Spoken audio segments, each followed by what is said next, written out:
66 million years ago, Earth teetered on the edge of catastrophe when a mountain-sized asteroid slammed into the Yucatan Peninsula, igniting an instant of planetary fury. In a single, hellish heartbeat, the impact unleashed energy beyond human scale, vaporizing coastlines, sending firestorms racing across continents, and hurling molten rock into the sky. Before we begin, don't forget to subscribe to our channel so you don't miss any more stories like this.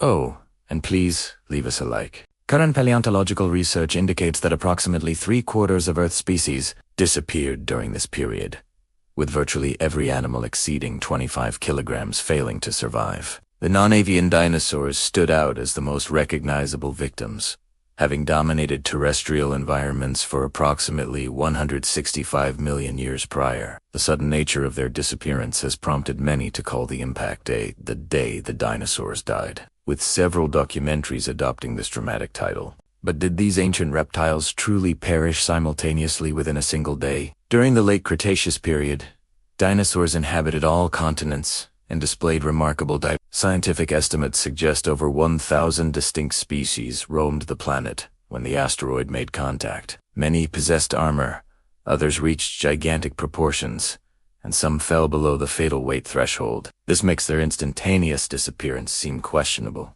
Most paleontologists now believe the extinction of non-avian dinosaurs wasn't immediate, technically meaning dinosaurs existed into the Cenozoic era. However, research continues to indicate that most perished within the initial 24-hour period following impact due to multiple devastating consequences. Intense thermal radiation, widespread conflagrations, shock waves, seismic disturbances, and massive ocean surges all pose genuine dangers, particularly for creatures in the Western Hemisphere. Animals located as far as 1,500 miles from ground zero died within minutes.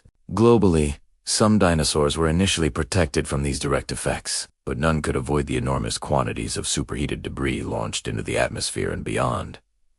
Scientists estimate possibly 25 trillion tons were ejected. This material initially reached temperatures several times hotter than our sun's surface, so when significant portions descended back to Earth, atmospheric temperatures rose to oven-like levels. This cooked exposed animals internally and ignited approximately 70% of the world's forests.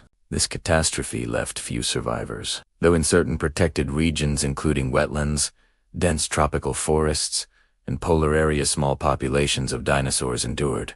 These survivors likely consisted of smaller species and young individuals, rather than the massive creatures typically associated with the age of dinosaurs. Their ordeal continued as the fires and airborne material created unprecedented amounts of particulate matter, ash, and debris that shrouded the sky and obscured sunlight.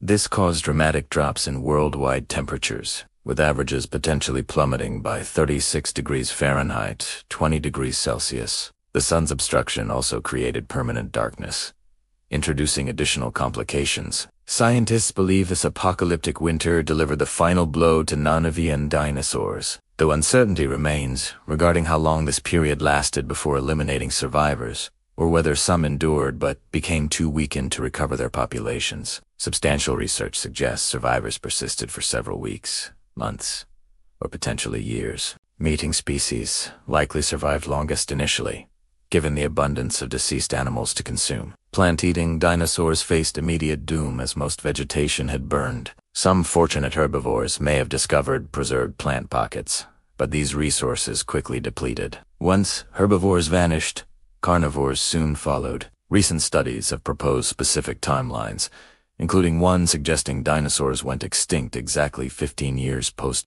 This research argued that atmospheric particulates sustained a 15-year catastrophe featuring low temperatures and nearly complete photosynthesis blockage, with total cessation lasting at least 1 year. During this time frame, the already sparse non-avian dinosaur population slowly succumbed to freezing temperatures or starvation. Multiple studies paint similar time frames, typically within 100 years. Other researchers have challenged these shorter estimates, proposing the extinction wasn't rapid but rather extended over millennia, with small populations surviving into the early Paleocene stage. This would indicate entire dinosaur generations continued existing and reproducing. These longer estimates typically ranged within several thousand years, though some approach tens of thousands. One 2013 study indicated the collision event required approximately 33,000 years to eliminate every non-avian dinosaur species. The hypothesis proposed that select unknown species survived the asteroid's worst effects and witnessed the world partially stabilize. During this period,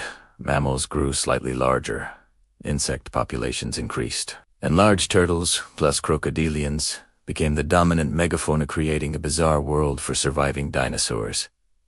The paleontologists behind this research believe these ecological changes ultimately caused their tragically prolonged extinction, with mammals and non-dinosaur reptiles eventually outcompeting the former rulers, while the final outcome remained unchanged. Surviving an additional 33,000 years would be remarkable, potentially representing over 1,000 dinosaur generations witnessing the Cenozoic era. Surprisingly, this isn't the longest proposed survival timeline. Some researchers hold even more optimistic views, suggesting certain dinosaurs survived for extreme durations, possibly reaching 1 million years. Interestingly, one of the strongest arguments for extended survival comes from Colorado and New Mexico, relatively near the impact site. A paleontological team discovered hadrosaur, tyrannosaur, and sauropod remains in a remote San Juan Basin area dated to the Paleocene epoch, approximately 500,000 years following initial impact. This discovery raised questions about how they survived so long and why only in the southern United States,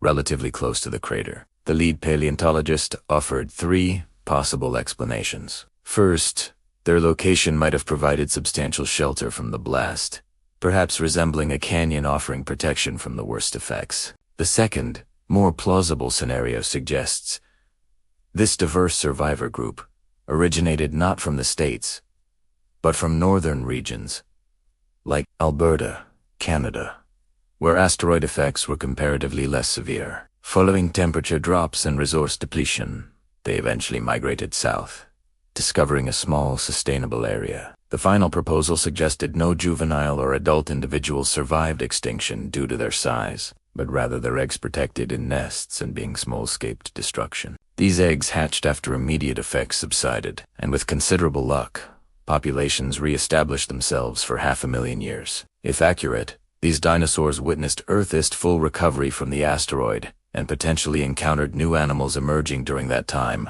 including freshwater eels, various fish species, and early mammal groups. Unsurprisingly, these findings have faced considerable criticism from the paleontological community. The primary objection argues these dinosaurs didn't originate from the Paleocene. Their fossils simply eroded and were redeposited into younger sediments, creating the illusion they survived alongside their peers. The original researchers have defended their claims, arguing bones couldn't have been redistributed since many remained together, with the most striking example being a single hadrosaur, with 34 bones arranged in perfect anatomical order. Nevertheless, this controversial discovery is mainly considered invalid today, though some still believe dinosaurs persisted much longer than commonly accepted, including larger species like giant theropods. While highly speculative, this has prompted interesting questions about how larger creatures would have functioned in a post-Mesozoic environment. Would they have been restricted to hunting other survivors, unable to catch more agile mammals? Did they themselves undergo changes, perhaps rapidly decreasing in size due to limited resources similar to dwarfism experienced by island animals? Ultimately, nobody knows with certainty how long these extinct animals lasted, but it's pleasant to imagine they survived somewhat longer. Currently, the youngest scientifically accepted dinosaur remains a Triceratops specimen believed to have died around impact time, possibly succumbing to the blast itself like most others. The dinosaur survival discussion has prompted many to wonder whether other Mesozoic icons persisted as well, such as pterosaurs or mosasaurs. Currently, researchers lack solid evidence, but there exists a more obscure animal group from that Erytha ammonoids thought to have possibly survived, approximately 1 million years beyond the Cretaceous. This claim, like the San Juan Basin findings, remains controversial, yet has garnered more support overall. We can only hope future discoveries will provide greater clarity regarding the dinosaurs' ultimate fate.